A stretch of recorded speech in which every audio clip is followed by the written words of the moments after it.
Today, we're circling the wagons yet again as the Broncos drop their fourth straight game, but this time in spectacular fashion in Philly. What exactly is going on with this team? Did guys quit on their head coach? We'll break it all down. You are listening to the Huddle Up Podcast. Welcome to the Huddle Up Podcast, your go-to show for all things Broncos.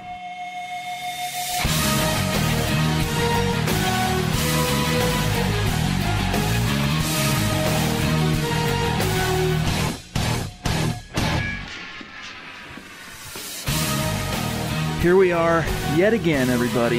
The Huddle Up Podcast, presented by Mile High Huddle, here to help exercise the demons. It's time to drop some knowledge along the way. I'm your host, Chad Jensen, Scout Media, CBS Sports Digital. With me, as always, is Will Keys, editor and writer at Mile High Huddle. Will, I did something I very rarely do. I went out on a limb this past week. I went beyond just picking a winner or a loser for Broncos versus Eagles in the Mile High Roundtable, and I posted a bold prediction video, if you will, and my prognostications could not have been more wrong. But let me ask you this, Will. What does it mean if CNN host Jake Tapper retweets you to kind of rub your face in the mess, only to delete said tweet a few minutes later? How do you interpret that? Well, first of all, serves you right for trying to be bold or have an opinion that goes against the norm. So I hope you'll heed that advice and just play it down the middle in the future. But from what I gathered, obviously Jake Tapper's a Philadelphia Eagles fan, so pretty good season for him and the rest of Philadelphia. But what I inferred from his tweets after he deleted it was that he didn't want people to think that he was, just focused on football in the wake of the tragedy in Texas. So right. That's kind of why he put it up and then took it away. I think in any other circumstance, on any other given Sunday, as we like to say, he would have rubbed your face in it, and we would have the Jake Tapper stink on us for months and months to come. Oh my Lord! I'll tell you what, though, even just tweeting it for however long it was up, I mean, I would think probably less than 10 minutes was it actually up before he deleted it. People aren't necessarily refreshing their feed, so that if someone didn't refresh their feed, I mean, he's got like 1.5 million followers, and the mentions on that Twitter handle, the Mile High Huddle Twitter handle, were just going off, dude. It was brutal, and it's one of those things like, I've received a few questions on it, and here's what it comes down to. We'll talk more about it in the show, but basically, I had a gut feeling about this past week. I was deceived. And I should have known better than to go out on such a limb, because bold predictions, they're fun. They make for good reading, or in this case of a video, fun watching. But, if you're going to make a bold prediction, you better have some kind of basis in reality. And for me, I thought I did. I mean, reading the tea leaves last week, I honestly thought so. I thought I had a beat on what was going on. Couldn't have been more wrong. And we'll get more into it here in just a few minutes. But first, please understand, Huddle Up is here to give you a deep dive on your favorite team, the Denver Broncos, and we need your help. We can't grow this show without you. If you haven't done it yet, take a second, make sure you go to iTunes and leave a creative review, rate the show. Helps us big time in growing and reaching new listeners. If you're not an Apple user, you're listening on Stitcher or you're listening on Spreaker, leave a review. Very helpful. We appreciate it. Also, make sure you are following the show on Twitter at HuddleUpPod. And just make sure also you're following Mile High Huddle both on Twitter, at Mile High Huddle, and Facebook, because we're doing a lot of different things with both those social accounts. With Facebook, after each game, Nick Kendall gets up and does a Facebook Live, answers questions, kind of a quick reaction after the game. I've started doing a little bit more on doing Facebook Lives, and so we're kind of cooking some things up. Make sure you're following us there, because, I mean, this team, it feels like it's off the rails, and we're going to have so much to break down and talk about in the coming weeks. And make sure you're subscribing, because you're not going to want to miss a single episode. Now, we have a lot to get to today, but first we want to say thank you to our sponsor, MyBookie.net. MyBookie.net is all about the excitement of making accurate sports predictions on your favorite teams without having to risk any funds. Totally recreational, and there are all kinds of prizes, because in today's climate, the fantasy industries have made watching football a lot more interesting by raising the stakes. So go to mybookie.net, compete for great prizes, totally free. All right, Will, let's talk about this debacle. Yet another debacle we have to break down. Yeah. Eagles 51, Broncos 23. Just to kind of run through this litany here, the Broncos posted 226 total offensive yards. Let me double check that real quick, because is that a typo? Let me see. Total yards, not a typo. 226 total yards for the Denver Broncos. Eagles 419. The Broncos once again lost the turnover battle. 2 turnovers to Philadelphia's 1. Brock Osweiler, of course, threw those 2 interceptions. The first came late in the first quarter, definitely hurt from a momentum perspective. The second Brock Osweiler interception came after the Eagles had scored their 5th touchdown. And I think just, watching the game, I watched it now 1.5 times. I was about halfway through right before we started prepping for the show. And just my initial reaction to the Osweiler version, Will, of the Broncos offense, it felt like there was a little bit more fire there. And it felt like he brought a little bit more leadership and a little bit more charisma to the team, which I think they really need badly right now, especially on the offensive side of the ball. And while it certainly wasn't any kind of market improvement, we're not talking about a guy that went out on the field in Philly and laid down a Hall of Fame caliber performance, I do think the offense looked slightly better. I mean, yeah, it was 3 field goals. They had to score touchdowns, but they didn't. They got 3 field goals. But the flip side to that coin, Will, is the most points they had in the first half since week 4. And being totally honest, taking off all blinders, taking off all Simeon apologist hats, did you, Will, notice anything different or improved in the Broncos offense? What were your takeaways? No, not really. I didn't really notice any fire or leadership. I don't know how, just throwing terrible picks is showing leadership if you just show that you're angry about it. Well, here's an example. Okay. Just one little one off the cuff. I can't remember what quarter it was in, but he threw a ball that was almost intercepted. And after the play, you could see it from the television broadcast that he's signaling, he's gesticulating to, I think it was Sanders, actually, if I recall right, on the left hash, the left sideline. He's basically saying, look, you need to come back to the ball. You need to come back to the ball. He's being animated. And even though we don't really know what that route was supposed to be. It might have been totally on Brock, and maybe he was making excuses, or the receiver might have not broken off the route the way he should have. But that type of being assertive, and it just shows more of a leadership, where Simeon, you never saw anything like that, at least on Front Street. If there was anything like that, it happened behind closed doors that we never saw. Yeah, I mean, I tend to err on the side of that's probably stuff that gets ironed out in private, and that's just kind of Simeon's personality type. To be fair, the game cut out on CBS something like halfway through the third quarter, just because it was such a torrential blowout that CBS in Sacramento cut away to, I think it was Titans-Ravens. So much of their collapse from the halfway of the third quarter on is pretty much hearsay to me.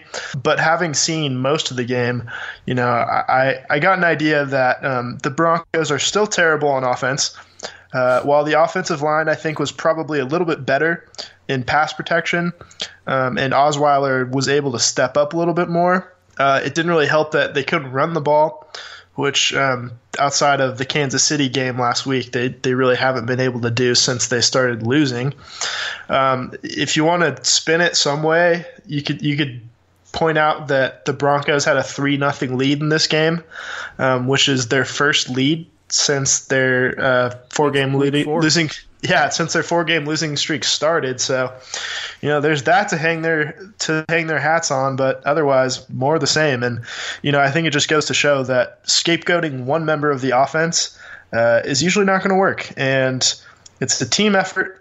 And while the quarterback was not playing well, if you're not inserting Peyton Manning, Brett Favre, Tom Brady, Aaron Rodgers into the mix, your porous offense is not going to be lifted by switching to Brock Osweiler. Right, and I don't think anybody expected Osweiler to come in and really be like the savior, saving the day himself. But I think what a lot of us expected was to see some kind of a spark. And in the early stages of that game, at least before the first pick, it felt like there was some more energy and some more life to that offense. Even though you go back to that first possession, yeah, they were moving the ball. I mean, they had shop set up in the red zone before Garrett Bowles, of course, gets called for that holding penalty. And so things like that. It's another 2 steps forward, 1 step back. But at the end of the day, let's look at Brock Osweiler's numbers real quick here, Will. End of the day, Brock Osweiler went 19 of 38, 208 passing yards, 1 touchdown, 2 interceptions, was sacked 3 times, finished with a quarterback rating of 53.4. And to go a little bit deeper on some stats from PFF, some insights here, he also, first of all, his overall grade was 33.7, which is putrid if you understand PFF grading system. Osweiler also had 2 interceptions dropped, according to PFF, and they also charged him with 2 quarterback hits and 2 hurries, which of course stems from kind of standing in the pocket and a little too long before releasing the ball. So those are his stats, and I want to talk more about what you think of Osweiler. But first, here's what Vance Joseph on Monday. Usually I like to pull clips from the Monday press conference because immediately after the game, whether it's a win or a loss, the coach is going off of limited information. I mean, he's there live, obviously, in the game, but he's not able to really evaluate the film, talk to his guys, have meetings, meet with his position coaches, his coordinators, and get feedback. So Monday, they've always had a chance to at least watch the film and have those meetings. So you get to, the takeaways are a little bit more meaningful. Here's what Coach Joseph had to say, not only in response to who is going to start this coming week against the Patriots, but what he thought overall of Brock Osweiler taking over the ship here in Philly. Is Brock your quarterback against the Patriots? Yes, he is. And what is going into that? Well, I thought Brock had a excellent week of preparation. It felt good to our team. It was a confident week. The energy was better. It was urgent. It was detailed. The meetings were better. So Brock's experience and Brock's personality really helped our team bounce back and gave us confidence going into this week. So I think Brock's earned it from that standpoint. In the football game, it wasn't perfect again. He had 2 interceptions, which he can't have. He understands that. He had a couple ill-advised throws. But Brock did some good things as far as putting us in good plays. The red zone audible to DT for the touchdown, that was one of Brock's audibles. So I think Brock deserves one more week to kind of prove he's the guy for us because he had a great week of preparation. If that week doesn't work out? Well, again, I'm only concerned about the Patriot week, and, we'll see where we are next Monday. All right, Will. Now, here's the thing for you. You talk about, several times you've gone back when we've debated the quarterback situation, talking about Trevor Siemian. You say, I tend to go with what the coaches say. If the coaches think he's what needs to be, then that's what, I'm going to err on the side of what the coaches think. Now, here we're listening to Coach Joseph say that in his opinion, there was a palpable change in the team under Brock during the week of preparation and even some on the field, and that he deserves at least one more swing at the plate. I think he's going to get at least 3 more before the team bites the bullet and moves to Paxton Lynch. But what say you? Who should be the quarterback against the Patriots, and what did you think overall of Osweiler in Week 9? Well, it looks like it's going to be Brock Osweiler, and at this point, Paxton Lynch has been throwing, but team doctors aren't really sure if he's ready to take hits, and given the state of the offensive line and the pass protection and the defense that they're about to face and the Patriots who can actually get after the quarterback pretty well, you're probably going to want to put out a quarterback that can sustain a little bit of punishment. So I think Brock's probably the right choice next week. I am disappointed to announce that the game is on Sunday Night Football, which is kind of terrifying if they play anywhere close to the way they did against Philadelphia. But it is pretty bizarre to think about it in a lens of 2 years passing, and Brock Osweiler was playing the Patriots on Sunday Night Football almost 2 years ago exactly. Yep, I was at that game. It was like 18 degrees outside and snowing. Man. Probably, one of the best games at least I've ever seen. Certainly in the regular season, maybe all time. But how far the mighty have fallen. They're 3-5 going into this game. The Patriots, of course, kind of shook off their initial struggles. earlier in the season. So I think they're on course. But to get to Osweiler in particular, you've always talked about the spark that you thought he'd provide. Right. And I think there's something to that, but a spark only lasts you so long. I think there's different examples of that. Like, I think Osweiler, you could tell, like, there was a little bit of a spark on that first drive, but sometimes it only lasts a drive or two. Or one thing goes wrong. And Yeah, and all the momentum is lost. Or, you have a spark in the case of Tim Tebow, and it lasts, half a season. But it's generally not sustainable, and those are kind of two extremes. But overall, not too impressed. He's just kind of the same Brock Osweiler that we saw in Houston, and we got a little limited look at with the Cleveland Browns. So I'm not anticipating that he'll be around as long as Paxton Lynch is healthy. So unless he shocks everybody and upsets the Patriots again on Sunday Night Football, which I don't really anticipate at this point, I think it's just a waiting game to see when Paxton Lynch is ready to take hits and get out on the field. That's a good point, though, about a spark, because a spark, and that is something I've been harping on for the last 4 weeks. And I think what it really comes down to at the end of the day is, making a quarterback change like that can certainly spark a team, spark an offense, but it's incumbent upon everybody, including the quarterback who is supplanting the previous starter, to capitalize on that spark and to cultivate it into a blaze, if you will. And it looked for a time like the Broncos were going to be able to do that. But again, lack of focus, mental errors, things, it just adds up to this gigantic swell of negative momentum. And if we've learned anything about Brock Osweiler, even in his time as the Broncos starter back in 2015, he's not well equipped to overcome that type of negative momentum. Now, he wasn't helped. If you listen to Von Miller after that game, listening to him, he sounded choked up, like he was almost on the verge of tears. Like, he sounded emotional. He said afterward, to paraphrase him, basically, that this wasn't on the offense. This loss is solely on the defense, that they, quote, pissed the bed. And it really has, Will, been a long time since we've witnessed a defensive collapse of the magnitude that we saw from the Broncos on Sunday. Again, Eagles dropping 419 total yards, 7 touchdowns, and a field goal. And really, the Broncos, individually, Von Miller received excellent grades once again from Pro Football Focus. We can go through them as far as just real quick from Von, because he's been getting a little bit of flack lately for not towing the line certain parts of the fan base. But he basically, this is according to PFF, quote, in an email they sent us, Von Miller posted another elite performance, finishing with a 92.6 overall grade. His 87.9 pass rush grade was fueled by 5 pressures, 1 sack, 4 hurries on 25 pass rush snaps. Vaughn also posted a ridiculous 96.4 run defense grade.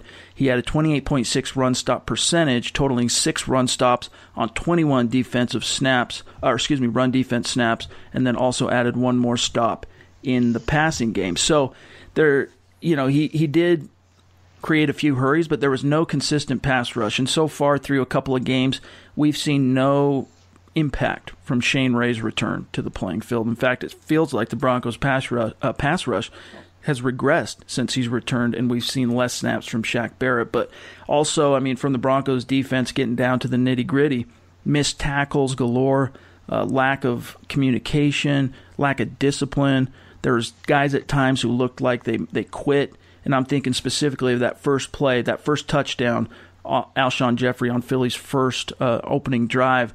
Aqib Talib got burned, but he didn't try to get to full speed on that. It's like he saw the ball going over his head, looked at the distance to the end zone, and just basically stopped running. Now, has he lost a step? I'm not going to go quite so far as to say that he has, but it didn't look to me like he was trying his hardest to overcome from getting burnt on that and at least try and make an effort to catch the ball carrier. But the Broncos went on to allow 197 rushing yards and the first rushing touchdown of their season. Carson Wentz looked like a frickin' golden god going against the no-fly zone. Look at these numbers.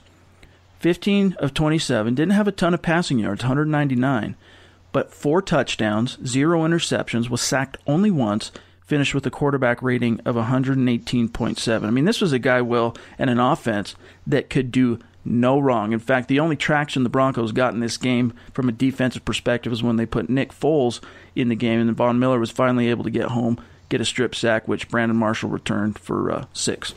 Yeah, I mean, that's one thing we haven't really talked about is that the Eagles are really, really, really good, and Carson Wentz is the MVP, I think, without question. And it kind of looked like the 2013 Broncos out there yesterday, where they just poured it on, and it just so quickly. Yeah. They just, before you turn your head and whoops, they've got 44 points. And they're just a special offense, and I think Carson Wentz is the best quarterback in the league at the moment, and I don't think that's particularly debatable right now. So, I don't think anybody really quit watching that first Aqib Talib play where Alshon Jeffrey beat him. I think Talib just got caught looking in the backfield, which I don't blame him because I got faked out and I was watching the broadcast. So, that was just a bad play by him.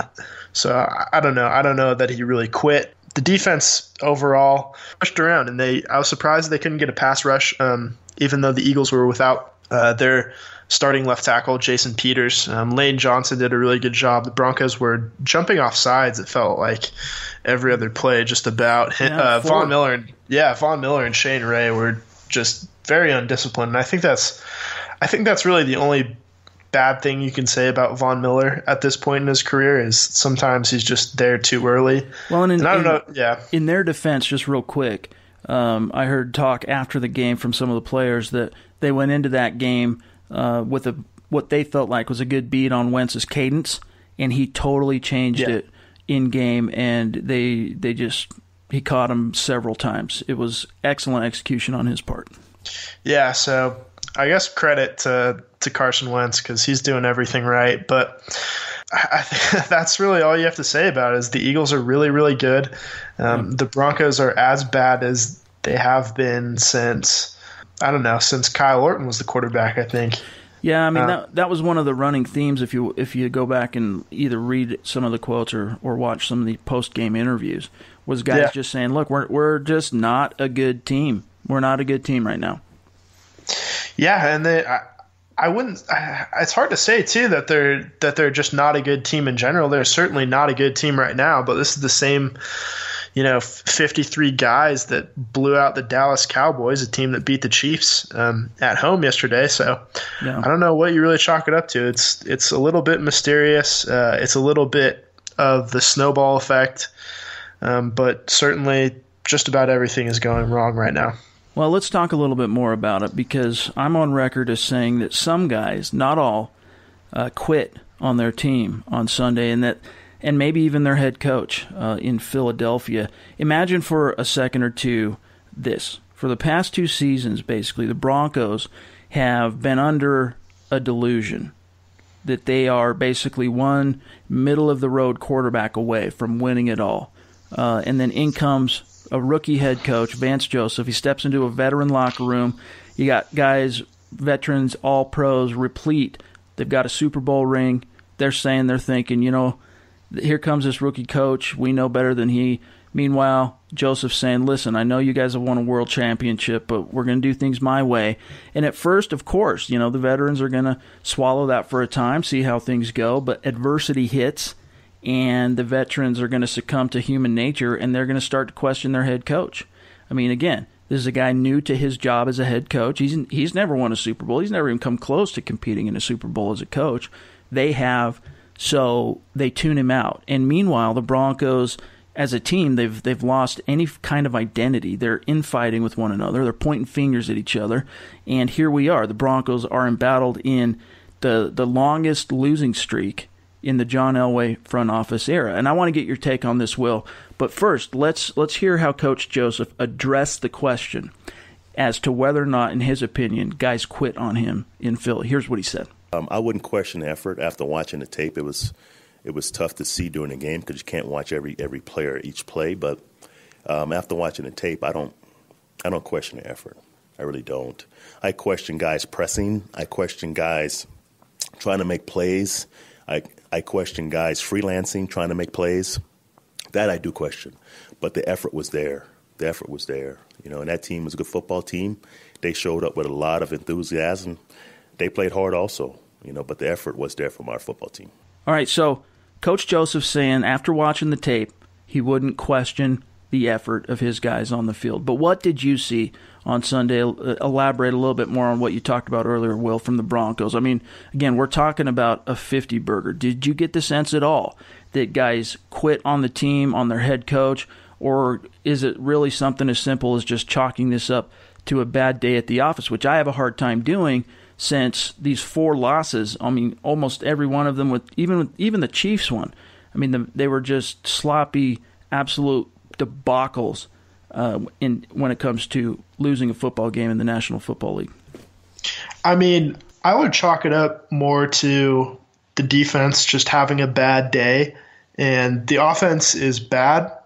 So I think badly just about every game, and the defense was pretty much the only thing that was keeping these last few games from looking like the score that we saw yesterday, where it ended up being 51-23, and even that was a little bit closer than I think the rest of the game would indicate. So I think when you throw in the fact that the defense was off, clearly, I don't think they quit. I just think they just had a bad game, and they're facing a tremendous offense that was boosted with the trade of Jay Ajayi, and then obviously the MVP caliber play of Carson Wentz. So I think when you put that together with a bad offense, it's just the worst case scenario, and that's what happened yesterday. Yeah, look, going back and watching that, I mean, the play calling was so on point for the Philadelphia Eagles. I mean, yeah, we're talking about Mike Shanahan in his prime play calling, and Peyton Manning commanding an offense from under center and just dissecting a defense. I mean, it was absolute, utter domination from the drop. And it just felt like, from a preparation standpoint, the Broncos just simply weren't ready. I mean, they either totally misread the film, they totally misjudged the team, whatever it might have been in terms of the week leading up to the game, their preparation, but they just did not come in any way prepared to take on that team. And I just come away again with the play calling and the savvy and just the situational awareness and creativity. I mean, it was phenomenal. And yes, you go, well, why can't the Broncos do that? Well, you need to have a phenomenal quarterback to be able to operate that, capitalize on the looks, capitalize on the fakes. It takes a village in reality, but at the same time, you can have all those pieces in place, but if you're missing the guy who has to execute each and every snap, you're not gonna get it done. And that's where it boils back down for the Broncos, is they're still a team they're lost at sea, a ship without a rudder, whatever analogy or metaphor you want to use, so long as they don't have that bona fide franchise quarterback. Yeah, I mean, that's really the case. They're pretty much without direction at this point. I think yesterday also exemplified that Doug Peterson's a much more creative play caller right now than Mike McCoy is. Oh, yeah. And he knows what to do with his personnel. And Mike McCoy's, they just don't attack quite as well. They don't get their guys in space. Everything just seems predictable, and that's what was taking place. And I know there's a little bit of I don't want to say backlash, but there's this little theory that Trevor Siemian, kind of his pre-snap habits, I guess you'd call it, were tipping plays before they're happening. Right. Like if there's a run, he'd have his left foot back or something, or just little things that defenses pick up on after watching hours and hours of tape. But I don't know. That just doesn't seem right to me. I just think, Mike McCoy's had some pretty obvious tendencies that you pick up on, and nothing he does seems to surprise me. Right. You can kind of see a play action unfolding before it happens. They get themselves into very predictable downs and distances, which I think hurts them too in terms of play calling. But maybe that's just the snowball effect as well. But there's definitely a huge coaching discrepancy, and I think Doug Peterson's one of the best right now, and the Broncos are lacking. And he learned from one of the best play callers in the business, in Andy Reid, right? Coming from Kansas City, and even previously, if I recall right, Reid's administration in Philadelphia. So it's kind of if I recall right, almost coming home too for Peterson taking that head coaching job. But another theme I think it's fair to address at this point, 8 games into the season, Broncos at 3-5.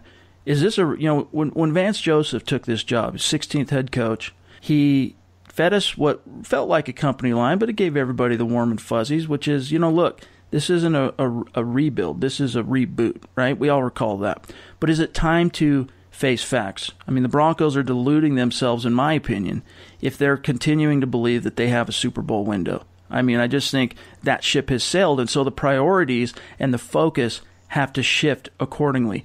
At what point does the team focus on rebuilding aspects this year? Like, for example, seeing what they have in Paxton Lynch, getting to some of the younger guys more playing time. Obviously, the news broke on Monday that they're basically shutting down Jake Butt and Chad Kelly for the year. Chad Kelly, that came as no surprise. Jake Butt, there was some hope there that he was going to be able to get activated. But so those guys, when it comes to younger players, we're not going to see them out on the field this year. But there are other guys, D'Angelo Henderson, for example, who the Broncos can get some looks at. But where do you stand on this idea of it being rebuild or reboot, Will? Because the Broncos, at this point, I just don't see any realistic evidence that they have a shot to compete for the playoffs this year. Is this a full-blown rebuild? Is it time to face the facts? I mean, it's not a full-blown rebuild, because if you're talking about a full-blown rebuild, you'd be talking about getting rid of your best players, of which, if the Broncos weren't a talented team that needed to rebuild, they wouldn't have many. But you'd talk about, getting rid of like Demaryius Thomas' contract, Aqib Talib's contract, which might come up, Emmanuel Sanders. You'd be questioning that Von Miller contract, but that's not the case. Like they're not particularly cash strapped at this point, and a lot of that has to do with the fact that they're not paying a quarterback big money, which is the problem. A good. Well, it's both the problem and one of the only things to be optimistic about at this point in terms of reloading. That's fair. If you want to take that approach, right? So they're still absolutely very talented on defense. They have guys like Adam Gotsis and Todd Davis. And even if you want to look further, like Justin Simmons, hopefully Brendan Langley, that are there and ready to, reload in case some guys have to move on. So I don't think they're going to have to rebuild or explode anything on defense. Maybe they get rid of Talib's contract or just to give themselves a little more space if they want to make a big splash in free agency. But then on offense, they just have to really address the offensive line. I'm starting to think more and more, and the Eagles game is kind of more proof that you're only as good as your right tackle is on offense. And because think about it, like the Eagles lost, what's his name? Oh, Jason Peters, the left tackle, who's been their stalwart for 10 plus years.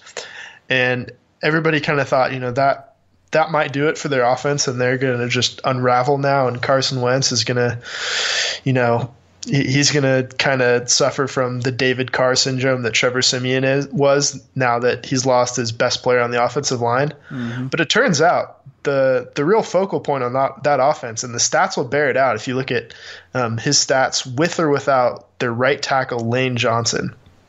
Because his rookie year, while Lane Johnson was out, Carson Wentz was struggling immensely. And his numbers without Lane Johnson show that he's the best quarterback. With Lane Johnson, I should say, show that he's the best quarterback in the league. And the Broncos have Menelik Watson. Garrett Bowles is playing fine, aside from penalties, I think. But it just doesn't really seem to help when the tackle that's going up against what's typically the team's best pass rusher is below average. So that's a big problem. I actually didn't know about the Jake Butt news, so I'm kind of disappointed to hear that. Yeah, he's shut down. He's done. I was getting ready for a Butt appearance pretty soon. I wanted to see that Butt on the field. But we have to realize that, they've got young players like Isaiah McKenzie who might develop into something on offense. He's already, we should give him credit too, because he was playing really badly against Kansas City, obviously, with that fumble and questionable ball security on another play. And he had a 40-something yard punt return yesterday. Yep. So they've got players like him to look forward to on offense. They've also got Carlos Henderson, who's on IR. So hopefully 3 draft picks this year on IR, which is unfortunate. Yep. So him, Henderson, Jake Butt, and then Chad Kelly's kind of a wild card. You don't really know. Seems like opinion is pretty split on him. Yeah. A lot of people are saying that he's just not good and he can't play, but I never got that impression. I disagree. I think the only problem with Chad Kelly is that he is Chad Kelly off the field. But so far as a pro, he's kept that batten down. I mean, he's been he's been the obsequious guy in the background, not making noise.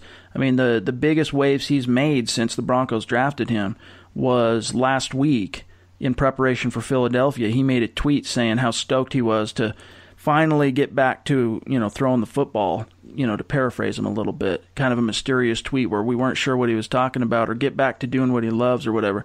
And sure enough, they put him out on the field and let him compete and throw the ball and practice a little bit, only to realize that we're not going to carry 4 quarterbacks and there's no realistic shot that we're going to play you this year, so you're going down. But, as a talent, we've talked about this before, and I don't want to derail the show with Chad Kelly, but sure. I'm still of the opinion that this kid can play. Now, you take away a lot of that off-the-field stuff at Ole Miss and even beforehand at Clemson, and I think this is a guy who goes somewhere between the 1st to the 4th round, not Mr. Irrelevant, close to being undrafted, were it not for a conversation between Jim Kelly and John Elway.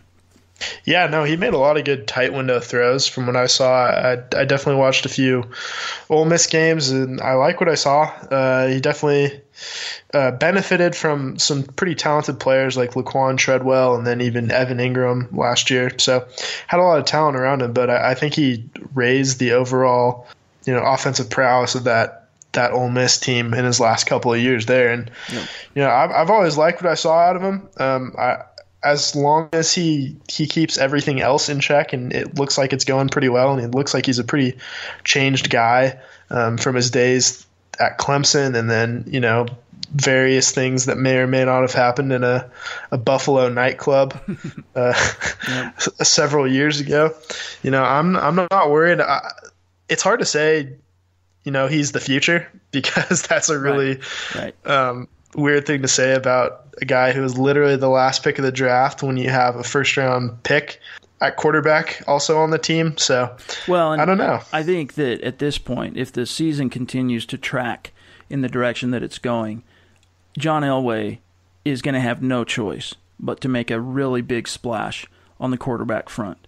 And whether that's in free agency, going after a guy like Kirk Cousins with guns blazing, or try and repeat Peyton Manning history with a guy like Drew Brees or whatever, I think you're going to see John Elway really try and make a splash at quarterback, even if that means they don't get a shot at either of those guys, because there's no guarantee that they're gonna be available necessarily. I mean, who knows what can happen between Washington and Cousins when the season's over. I mean, they might find some kind of common ground, even though it seems doubtful at this point.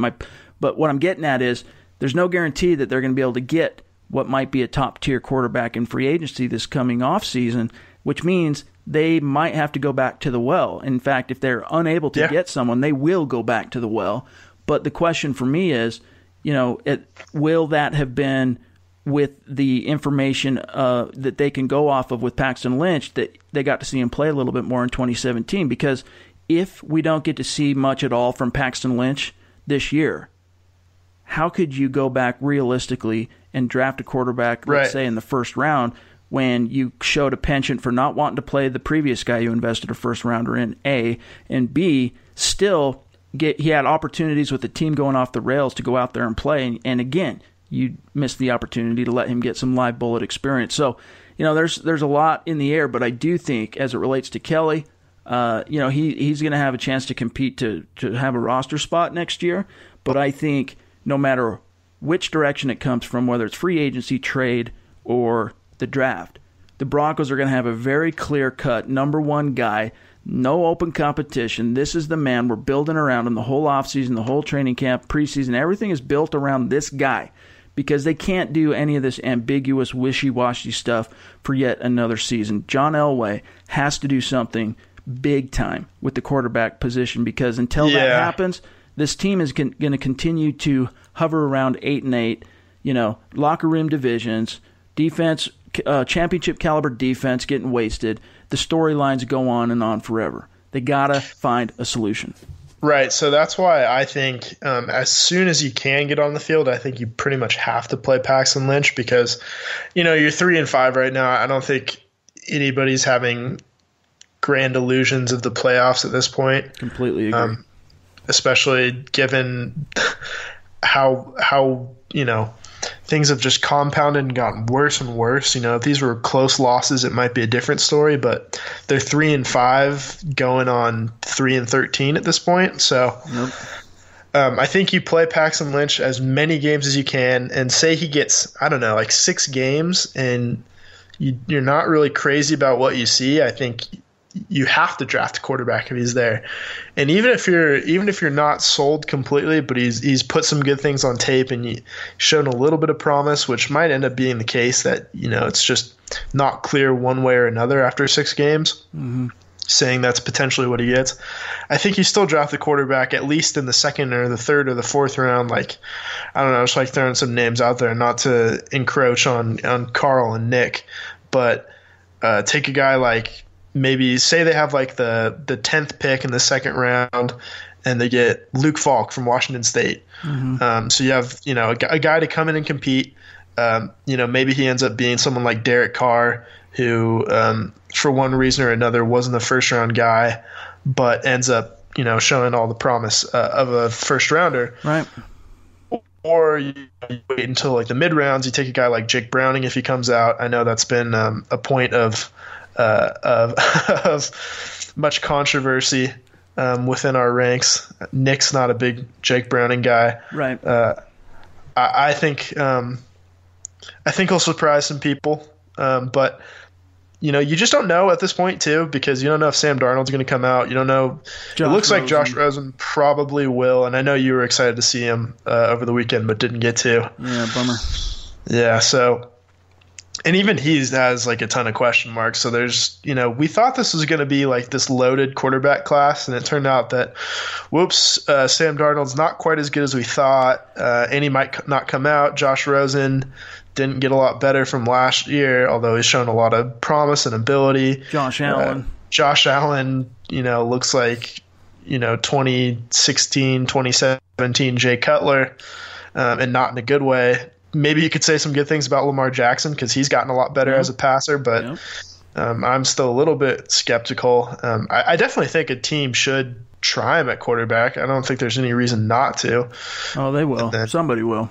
Yeah, and then if he just can't play quarterback or he's just not big enough or something, then worry about playing him at a different position later. But as opposed to the other way around, because you've got the Terrell Pryors to hang your hat on for that situation. But, things are never as they seem. And, Jimmy Garoppolo is not even signed beyond this year with the 49ers. And that's true.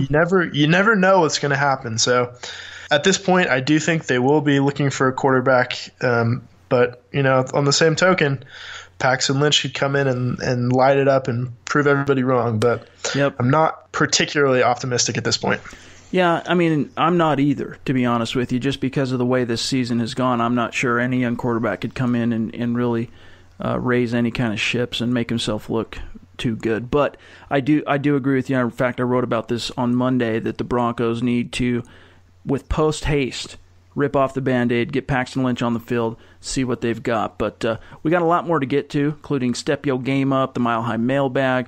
But first, we once again want to say thank you to our sponsor, MyBookie.net. MyBookie, again, is all about the fun and the excitement of making accurate predictions on your favorite teams without having to risk any funds. Site members can make picks against real spreads, real lines, and totals for major sports leagues, as well as college sports, and compete for great prizes, courtesy of MyBookie. MyBookie.net is the greatest, most professional, totally free, and most importantly, 100% recreational sports prediction service you can find on the web. Instead of the typical head-to-head challenges and handicapping contests, MyBookie.net goes beyond the basics, offers members a true betting platform that'll make users feel like they were in a real betting site. MyBookie is not a gambling or play-for-money site. It's a free sports wagering website built for millions of sports fans to provide them with a platform to participate in picking games and predicting scores and competing for free prizes without risking any money. Just like office pick'em contests, just like fantasy football, MyBookie brings a deeper enjoyment and excitement to watching our favorite teams by increasing the stakes. It's fun, and for no cost, you get to make predictions and qualify for prizes. Again, the service is absolutely free for all users, and we say thank you to MyBookie.net for sponsoring the Huddle Up podcast. All right, before we get to Step Yo Game Up, there's one last storyline issue from Week 9 that I want to tackle here, and that is basically the penalties and the lack of discipline from the Broncos. They had 14 penalties for 105 yards in Philly, which is the most they've had since Week 15 at Pittsburgh in 2015, which of course was also a loss. And a lot of them came, these penalties, before the snap, both sides of the ball, whether it was guys false starting or whether it was pass rushers jumping. And then, of course, a lot of stuff happening between the whistles, too many of them coming on third downs on both sides of the ball, whether it's a holding call on offense or defense. And really, it's just inexcusable. It's reached beyond a point of any kind of rational explanation. And I think at a certain point, there has to be accountability for these lapses. There has to be accountability by the coaches for players who are just failing to execute and showing consistent mental lapses. I mean, someone besides the quarterback has to lose their job for this type of catastrophic failure, whether it's offensive line guys. I mean, I understand, like with Garrett Bowles, you can't afford to bench him. You really can't. There's just no one else behind him. But when you go to, Max Garcia, he didn't have any penalties that I recall in Week 9. But again, he was a sieve. And you go down the line, defense, I mean, there's nobody is playing like they have a job to lose, is my point. And meanwhile, you got the consistent attitudes, veterans clearly not buying into whatever Vance Joseph is selling. Bench some of these guys. You're getting guff from Aqib Talib? Okay, bench him. Let a young guy get some reps out there. That's what I'm saying. Coach Joseph, he's talked about needing to coach better, to the point where it's become cliche for he and his coordinators. I think at a certain point they have to follow some of the same suit that he showed as a defensive coordinator in Miami last year and bench guys who are not buying in, guys setting bad examples, guys not executing on the field. Now, a lot of that trickles down and reveals itself in penalties, and here's what Coach Joseph had to say specifically about the penalties in Philadelphia, why they came, and where the team goes from here. The penalties, guys, it's two parts of penalties. It's penalties before the whistle, and it's penalties in between the whistles. The ones before the whistle, that's undisciplined, and we can't have that. We had Von and Shane Ray jump off sides four times, and I think 2 times on third downs. It's 3rd and 10, it goes to 5. That changes the entire down, from getting off the field to now half and half. So that we can't have. That's undisciplined. Okay, we got to fix that. We got to simply watch the football and get off on the right count, okay, and rush the passer, okay. The penalties after the whistle, okay, with Garrett Bowles, I'm not sure what he did to the guy, but he got penalized for it. We can't have it. It's undisciplined, okay, and that's been addressed with him on numerous occasions. So we got to fix him, because after the play is over, it's over. Go back to the huddle, play the next play. So that part we have to fix. The in between the whistle penalties, okay, you can understand those. They're playing hard. Okay, now some of them you can't have, like the one we had a hold on a boot play. I mean, that's experience, right? It's a boot. Don't hold a guy, right? You just got to shield a guy, make him go around you, and we boot in the other way. But when guys are playing hard in between the whistle, you can kind of justify some of those penalties because they're playing football. The Zach Kerr penalty on the quarterback. I mean, he was told all week to finish the play because this quarterback doesn't slide.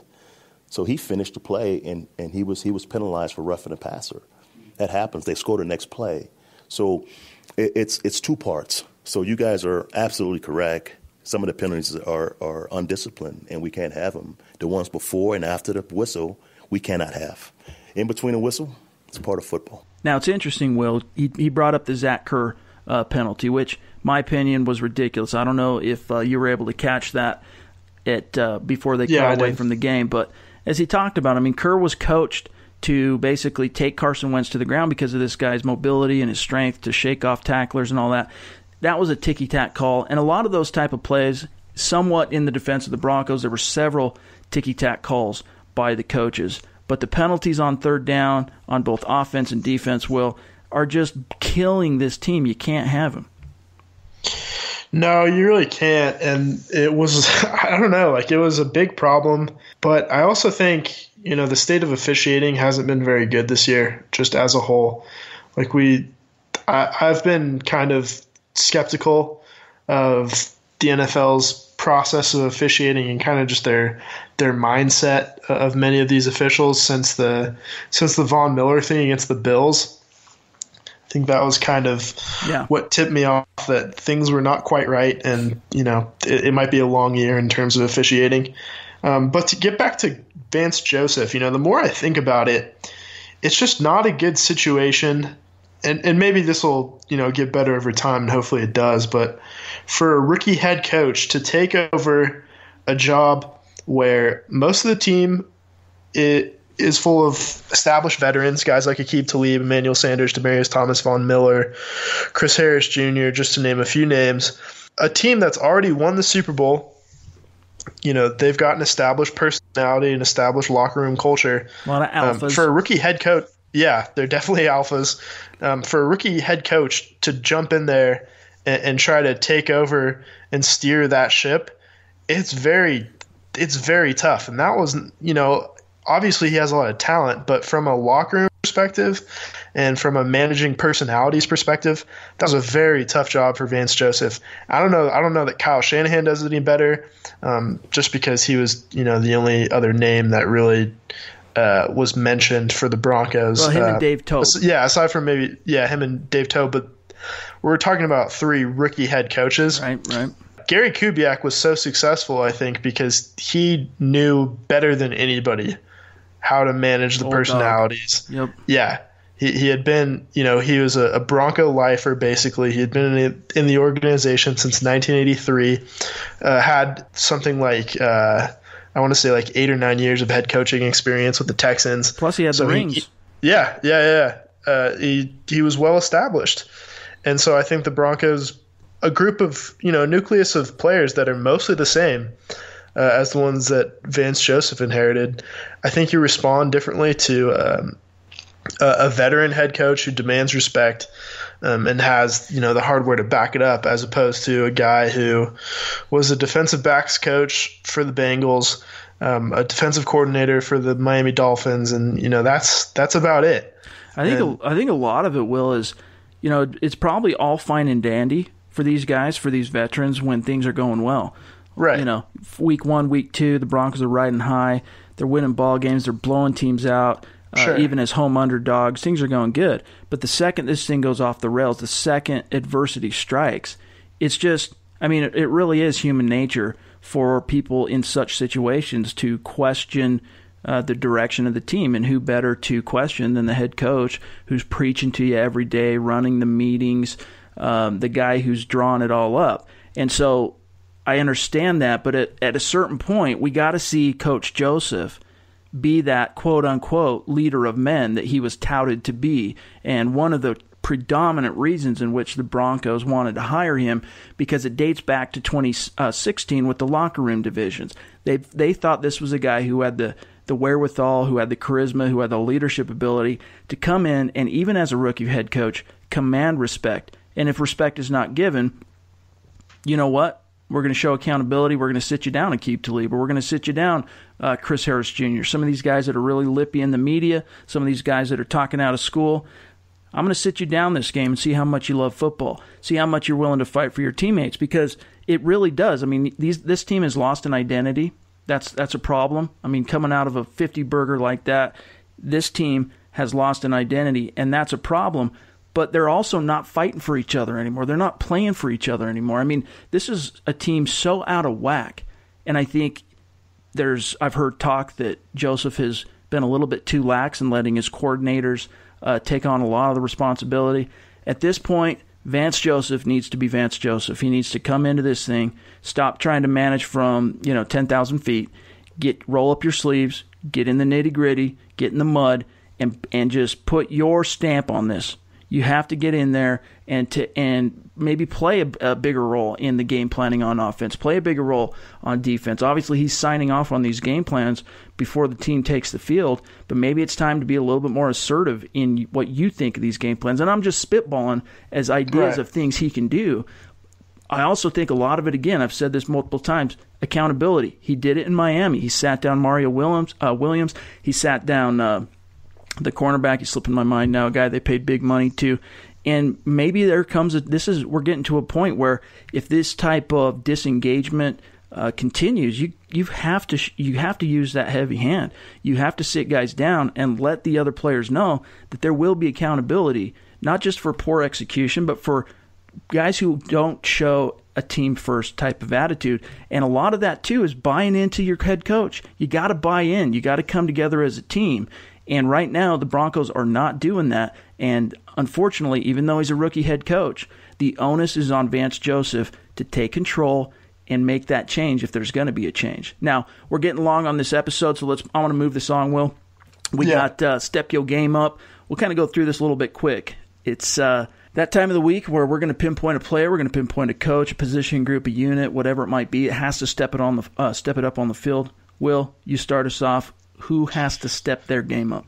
Well, this one's pretty easy for me. I'm going to say the entire Denver Broncos organization. I think it pretty much, from top to bottom, I think anybody particularly did too well yesterday from the head coach to, the last guy on the 53-man. So, maybe like Von Miller aside, he's always going to be good.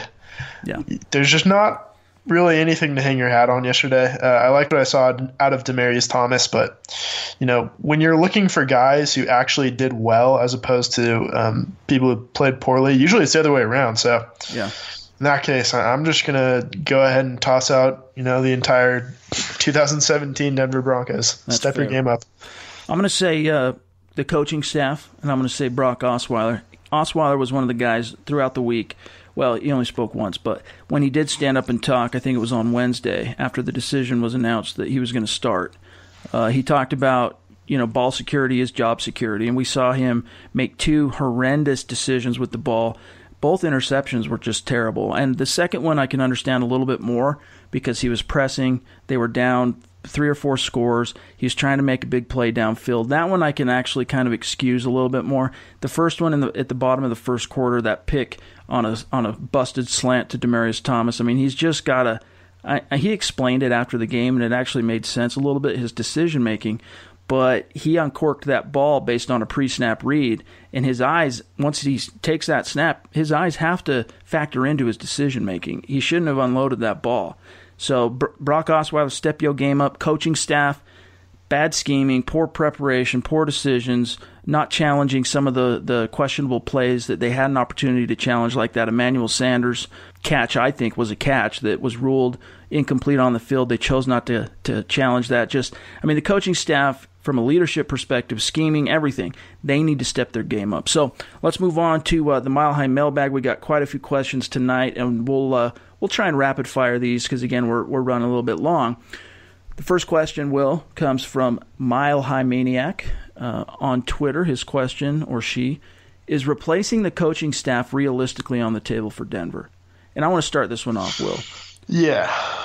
Absolutely not right now.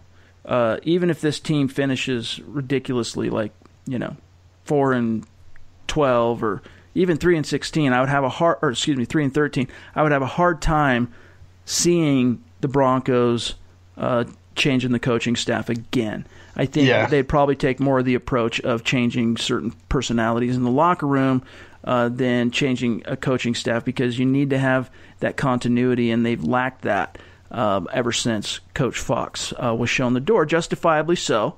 The Broncos were proven right that they needed to make that change, obviously, but now they need a philosophical and a leadership type of continuity, and by cutting bait on Vance Joseph after 1 year in which everything conspired against him, I don't think that would be what the front office would perceive as what's best for the team. Yeah, I've talked about not wanting to be the Browns and that you don't want to switch quarterbacks every half. Well, another way that you don't want to be the Cleveland Browns is you don't want to have a new head coach every season. So, outside of, something just absolutely disastrous happening, like a full-scale mutiny, or if the Broncos actually do find a way to finish 3-16, I think that's the only way you dump a head coach after 1 year. Yeah, I don't think they'll end up losing out or anything. I think they'll probably finish around 6-10. They have some a good stretch of games coming up after these next two. Yeah, and let's be honest, like they've played some pretty difficult opponents in the last few weeks. They played Kansas City on the road, Philadelphia on the road as well. LA. They've got New England next week. Yeah, and the Chargers were playing pretty freaking well at the time. So, outside of that schedule too this year, I mean, they got dealt a really tough hand. Right. Yeah. No. A lot of things were definitely conspiring against them. People are hitting the panic button so early on Vance Joseph. They're hitting the panic button, I think, in the first half against Kansas City when he still had Trevor Siemian in there. So I'm not going to go anywhere near that. I think you have to give a coach time. So I think you give at least, if there's not improvement after year 2, then I think it's fine to pull the plug, but you got to give him a couple years at least. I think Vance has 2 years to prove his worth to the front office. Now, next question comes from Joe Back Broman at Joseph G. Ledesma. Apologies, brother, if I butchered your last name there. But my question, what is the source of the Broncos' ailing offense, and can it be fixed this season? Well, I'll let you take this one first. In your mind, what's the source? What isn't the source? The offensive line, particularly right tackle and left guard, would have to be the source there. The quarterback play also has not been good from Trevor Siemian to Brock Osweiler, outside of those first 2 games, of course. So, it's pretty much as simple as that, and they're not getting a ton of explosive plays out of the running back position, which I think has to do more with the offensive line than anything. But another thing, just to kind of go outside the box a little bit, is the tight end position, because I haven't looked at the stats yet, but in this case, but I don't know that a tight end did a tight end even catch a pass yesterday? Yeah, Derby caught like 2 or 3, if I recall. Yeah, I mean, not making too much of a dent. So, and they've got Jake Butt coming, and hopefully, he'll make a difference, because, he was considered to be one of the top 2 or 3 tight ends in the draft before he tore his ACL. Yeah. So, things are looking up. I don't think you necessarily have to make a huge addition there if you believe in Jake Butt, and I do. So, quarterback, left guard, right tackle, and tight end. I think you're pretty much right on. If you really have to boil it down, it's a lack of a quarterback. I mean, they just don't have a difference maker at quarterback. I mean, they have to be. I haven't run the numbers, so I could be wrong on this, but they have to be at least bottom 1 or 2 of salary cap space allocated to the quarterback position. And that just speaks volumes to where the team's priorities have been. And it's not that they haven't tried to address the quarterback situation, but what they've done is they've refused to play their first-round quarterback because they've been under the delusion that they still have a championship-caliber window. That's obviously gone, and I think it's been gone since Peyton Manning retired, if we're all completely honest with ourselves. But regardless, they chose not to play a first-round quarterback, and so they failed to capitalize on whatever potential talent ceiling Paxton Lynch had, and thus have suffered from subpar quarterback play. And that's the difference maker in this league. I mean, you hear about defense wins championships, but you don't find teams in the Super Bowl, whether they win or lose, without a franchise caliber quarterback. So if I really had to boil it down, it's the quarterback. Can it be fixed this season? To answer simply, Joe Back Broman. No, I don't think it can. Now, next question coming from Tommy C. on Facebook. Let's rapid fire these, Will. If it is time to rebuild, what veterans do the Broncos cut next year? And I'll start this one off. Just a couple names to throw out there. Aqib Talib would be top of the list. C.J. Anderson would be number 2. There's a couple other guys you could include, like Brandon Marshall and Emmanuel Sanders. But as was pointed out to me right before we went on this show on Twitter, you are looking at some hard, some dead cap with both Marshall and Sanders if you were to move on in 2018. Probably more realistic would be a 2019 if you're going to move on from either of those guys, but that doesn't mean they couldn't be traded, and that also doesn't mean that you could not cut them if you're really cleaning house. I mean, if this season really goes off the rails and the Broncos are just, all right, you know what, full rebuild mode, let's dump all these contracts and just move on like we've seen some other teams do in recent past. it wouldn't surprise me to see guys like that go, because you're paying Brandon Marshall upper echelon inside linebacker money, and you're doing the same for Emmanuel Sanders. And I know he's been hurt the last couple of weeks, but Emmanuel Sanders has not been the Emmanuel Sanders of the last 3 years this year. He just hasn't. So you're seeing both of your number one and your number two receivers not playing up to their contract level. Demaryius Thomas is another possibility, even though they're on the hook for a big chunk of money next year. So he'd be more along the lines of a trade or, come to the table and renegotiate type thing. But anyway, for me, those are the main ones. What say you? Yeah, no, I'd pretty much have to agree. I think the guys that would get the axe in that case are probably Talib, Anderson, and then maybe Emmanuel Sanders. It depends on a few things, such as who they get in the draft. Right. Carlos Henderson, if they really have a lot of faith that he can be a good number 2 wide receiver, then maybe you show Emmanuel Sanders the door. Sanders strikes me as a guy who probably, and this might not be fair, but just from what I've gathered, it doesn't seem like he would really hate to test out free agency somewhere else. Yeah. Given the way the last few seasons have gone. And I don't know if I'd necessarily blame him, just because he did everything he could in 2014 and 2015. I don't think the Broncos win the Super Bowl without Emmanuel Sanders. So, I would have no hard feelings if, it just wasn't working out here. So, and same with Talib, really. Those guys are all heroes to me for what they did in 2015 and beyond. So, they're hard decisions to make. Things like TJ Ward, it's just the business of football. So yeah, you probably will. I know one of those guys at least won't be on the 2018 Broncos roster. Definitely. Here's a bold prediction: Aqib Talib, C.J. Anderson will not be with the Broncos next year. All right, last question from Hannah May on Twitter at Han_May_6. Top 3 issues you saw. I know it'll be hard to narrow it down, that are fixable for next week. I would say off the cuff, penalties. I mean, yep. Those type of focus, those type of mental errors can be fixed. Guys just need to hone in and focus and show some intensity. So I'd say the penalties are a huge thing that have been cursing this team over the last 4 losses. And if they can fix that, number one, that'll make a huge difference on both sides of the ball. So I would say penalties. I would say better. I mean, this is just no-brainer stuff. But, again, the Broncos are screwing up even the most fundamental aspects of football. But protecting the ball, I mean, they continue to give the ball away more than they take it. So give-take ratio has to be better, whether that's also finding ways to take the ball away from the opposition. Third issue, what would you say, Will? Top 3 issues. I named 1 or 2. What's another one for you? Yeah, so I agree with penalties and then turnovers. I would add defense into that mix, just because I think the Broncos are still capable of playing really high-level defense. But another issue is they won't have to play Carson Wentz again for another 4 years at least.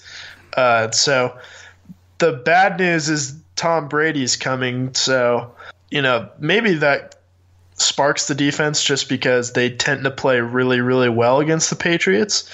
So maybe that gets them going. Who knows? I'm just glad we don't have to play the Eagles again for a while. So I don't anticipate that we'll be meeting up with them in Minnesota later this season, unfortunately. Well, here's the silver lining, you guys, is, I've written on Monday, it's time to focus on rebuild. We're out of the reboot zone, time to rebuild and all that. I don't want it to sound like the sky is falling per se. And even Vance Joseph talked about this on Monday. You know what? We're at 3-5. The division is starting to fall our way a little bit. If we can find a way to rip off some wins in the second half of the season, there's no guarantee that they couldn't come back and win this division. I mean, it's within striking distance. The odds might be low, but it's within striking distance, and it's also within striking distance to win a wild card the way the AFC is setting up. So keep your chins up. Let's be honest with each other. Let's be honest with what this team is right now. But I wouldn't quite go so far yet as to totally abandon all hope. But before we get out of here, we also want to say thank you to our sponsor, Audible.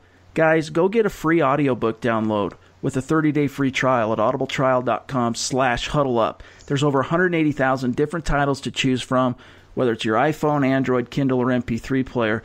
This is something, an app I use seriously every single day. I'm a big reader, and I don't always have time to sit down, turn the pages. You've heard me talk about this before, but Audible allows me to get the books in that I want to while I'm doing other things, whether it's my commutes, working out, cooking, yard work, chores, etc. So do yourself a favor and help us out. This supports the show big time. I promise you. Obviously, you like this type of medium. You like listening to your content. You will absolutely love Audible. So get yourself a 30-day free trial and that one audiobook to check it out at audibletrial.com. Huddle up. Help us out. Patronize our sponsor so we can continue to bring you this show twice a week. But that'll do it for today. We went a little bit long. Hope you all enjoyed it. Make sure to find Will in the Twitterverse at WillKeys6, myself at Chad and Jensen. Continue to tweet us your questions, and we'll always try to address them on the show. Look for Nick and Carl's preview of the Patriots game by Thursday morning, and don't forget to subscribe, you guys. For Will, I'm Chad. We'll talk to you soon.